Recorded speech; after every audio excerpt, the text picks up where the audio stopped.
Hola amigas y amigos de Poesía y Distopía. En nuestra entrevista ácrona de la semana, hoy venimos con la figura de Aleister Crowley. Sí, han oído bien, la gran bestia 666 en carne y hueso, aunque dejó este mundo en el año 1947, supuestamente hacia su ascensión allende el abismo.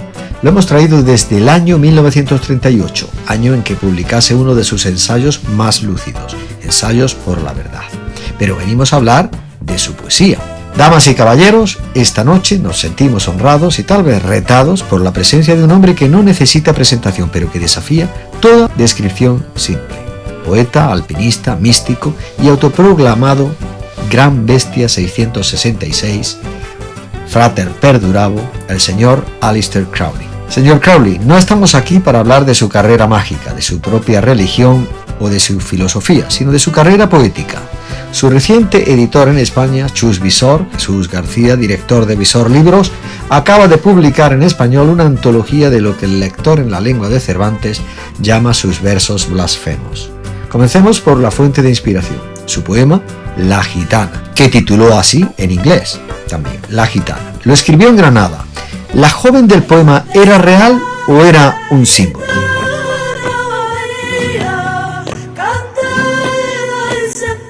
¿Real? ¿Símbolo? Mi querido amigo, usted comete el error común de dividir el mundo. Ella era un hecho de los sentidos, el cabello de color carbón, los ojos que guardaban la historia de las cuevas del Sacromonte, el orgullo que abrazaba el aire andaluz. Ella era un símbolo perfecto de la voluntad indómita. La gitana, verá usted, es la aristócrata por excelencia, que no se inclina ante ningún rey, ni ante ningún papa, ni ante ninguna ley moral. Su ley es el viento, el fuego, la sangre. Granada, el último suspiro de los moros, una ciudad del paraíso perdido. Ella era su espíritu viviente. Escribir sobre ella era intentar la alquimia, transmutar el aroma de la flor del azahar y de la rebelión en glifo eterno. El poema no trata sobre ella. Es una invocación de su esencia. Una invocación, pues eso nos lleva a otro tipo de invocación, su himno a Lucifer. Los críticos lo califican como la glorificación del mal, y la Iglesia en su día lo calificó de diabólico. La Iglesia, la eterna guardiana de la ignorancia, confunden el amanecer con una conflagración. Lea el poema. ¿Es un himno a la malicia? ¿A la crueldad mezquina? No. Es un himno a la luz, a la inteligencia que cuestiona. Lucifer, la estrella de la mañana, es el espíritu que dice, ¿por qué? Es la fuerza que nos expulsó del jardín infantil, sin sentido, del Edén al universo glorioso, doloroso y consciente. Mi himno celebra al verdadero Creador, aquel que nos otorga el terrible y magnífico don del conocimiento y la voluntad. Adorar a un Dios que exige ignorancia es la única blasfemia verdadera. Mi Lucifer es el patrón de la ciencia, del arte, de todo pensamiento que, por fin, rompe las cadenas. Romper cadenas o quizás invertir rituales, porque por ejemplo su poema La Misa Negra es tremendamente gráfico y se lee como una inversión deliberada y sacrílega de la Eucaristía católica. La inversión es la percepción del cobarde que teme mirar directamente al sol. La llamada Misa Negra no es una inversión, sino una restauración. El ritual cristiano es una pálida y temerosa copia de los antiguos ritos de éxtasis tangibles. Toman una vulgar hostia y proclaman un milagro metafísico, negando la carne. Mi misa celebra el verdadero milagro, el éxtasis divino inherente a la carne misma.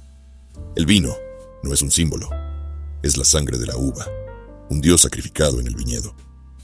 El cuerpo no es un símbolo, es el templo viviente del espíritu. El poema hace explícita la verdad implícita. Quita el velo de la hipocresía. Si eso es impactante, es solo porque la verdad ha estado enterrada bajo 2000 años de vergüenza. ¿Y qué hay entonces de la vergüenza o la tentación del santo? Porque su poema La Tentación de San Antonio se relaciona directamente con Flaubert, entiendo, y con una tradición de representar el juicio espiritual. ¿Por qué fue tentado su San Antonio? El San Antonio de Flaubert fue tentado por el tumulto de la imaginación. Mi San Antonio es tentado por algo mucho más peligroso: la verdad. Sus demonios no son quimeras fantásticas, son las partes insatisfechas de su propio ser. El demonio de la lujuria le muestra que su celibato no es pureza, sino miedo a la vida. El demonio del orgullo revela su santidad como una obra maestra del ego. El demonio del conocimiento le ofrece las llaves del universo que su Dios le ha prohibido. El verdadero pecado de San Antonio no está en ceder, sino en su resistencia. Rechaza su plena humanidad en nombre de un fantasma. Su tentación es el universo ofreciéndose a él, y él, el tonto, lo llama Satanás y se esconde en su cueva. El poema pregunta: ¿quién está realmente perdido? ¿El hombre que abraza la totalidad de la experiencia, o el que se acobarda ante ella en nombre de una virtud hueca?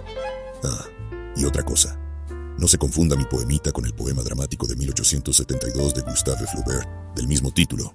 El San Antonio de Flaubert se ve tentado por el caos del significado. Mi San Antonio se ve tentado por la responsabilidad de la divinidad. La diferencia es crucial. Para Flaubert, la celda del ermitaño es un teatro de la locura del mundo, que yo ni respeto ni comparto. ¿Por qué? Pues porque yo he visitado la celda de San Antonio, hablé con él y hasta lo confesé, y puedo asegurarle que su celda es una cámara mágica de iniciación suprema. La obra de Flaubert es una epopeya psicológica e histórica de la duda. En cambio, mi pequeño poemita, La tentación de San Antonio, es un evangelio de mi filosofía y credo telémico en verso. Entonces, señor Crowley, para esta audiencia de mentes eternamente jóvenes y corazones inquisitivos, el objetivo final de toda su poesía tan blasfema es simplemente escandalizar. El escándalo es la herramienta, no el objetivo. El objetivo es destruir, destrozar a los santos de yeso que se esconden en el armario de la mente, destrozar el cómodo dogma que nos permite vivir como sonámbulos. Mi poesía no está escrita para los devotos ni para los condenados. Está escrita para los potencialmente libres. Una blasfemia es solo una blasfemia contra un ídolo específico. Yo no soy un blasfemo, soy un iconoclasta, y mis versos son los martillos. Cada poema es un arma abandonada en el campo de batalla. No me importa si os ofende, solo me importa si os deja indiferentes. Porque si os deja indiferentes, ya estáis muertos, y vuestras oraciones son el balbuceo de un cadáver. Haz lo que quieras. Será toda la ley. Ahora usad vuestra voluntad. Pensad libremente y desobedeced. Señor Crowley, antes de dejarle marchar, volver a la paz o al purgatorio de su abismo, permítame una última pregunta más contemporánea. Volviendo a La Gitana. Dado que su poema La Gitana nació de un encuentro fugaz, o varios encuentros fugaces y apasionados sobre todo, en otra época, si hoy, en 2026, caminara por las calles de Granada y se cruzara con la mirada de una joven gitana, pero de esta época, de 2026, tal vez una que estuviera mirando su teléfono móvil a la sombra de la Alhambra, con su herencia entretejida con señales de wifi, ¿le serviría también de inspiración? ¿Lo volvería a subyugar emocionalmente como aquella gitana que conociera en el Sacromonte?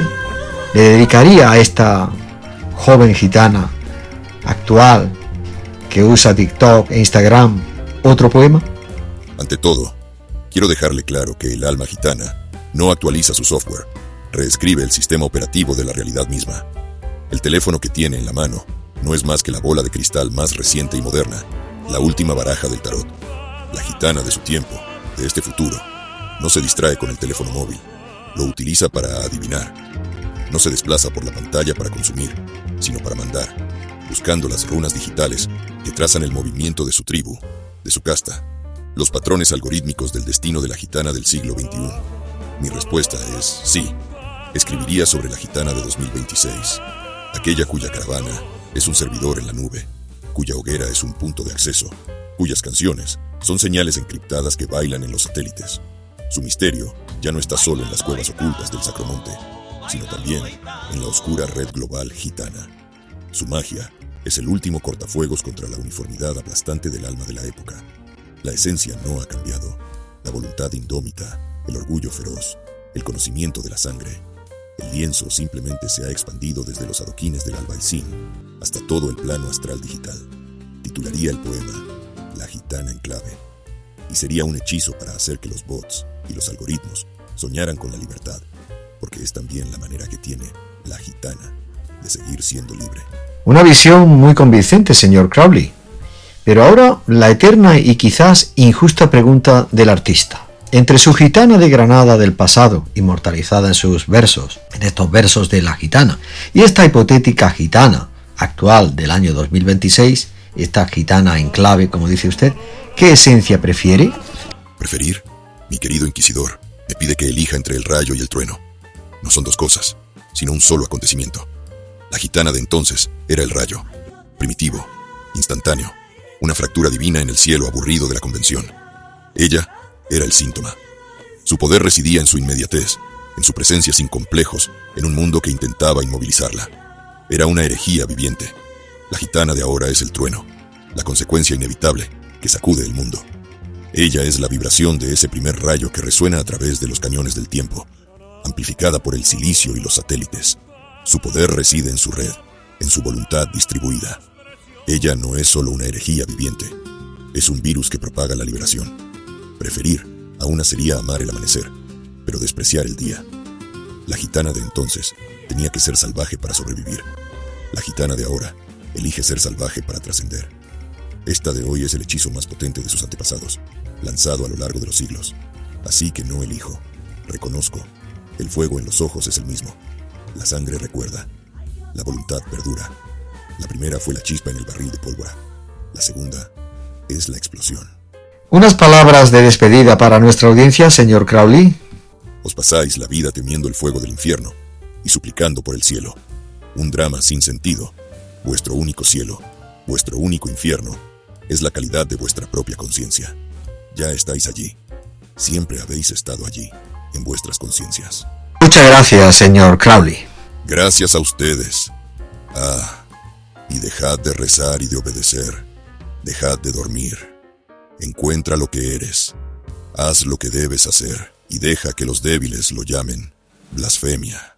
Y eso es todo por hoy, amigas y amigos de Poesía y Distopía. Desde la ciudad de la Alhambra, que os habla Jesús Castel, nuevo os emplaza a la lectura frutosófica de Poemas Blasfemos, un catálogo de 31 poemas subversivos, eróticos y transgresores del autoproclamado La Gran Bestia 666, Frater Perdurabo, el filósofo, profeta y maestro de la telema Aleister Crowley. Nos vemos en próximas crónicas y entrevistas ácronas que irán llegando pausada y apasionadamente. Mientras tanto, muchas gracias por vuestra atención, besos, abrazos, carantoñas, achochones múltiples y boogie boogie.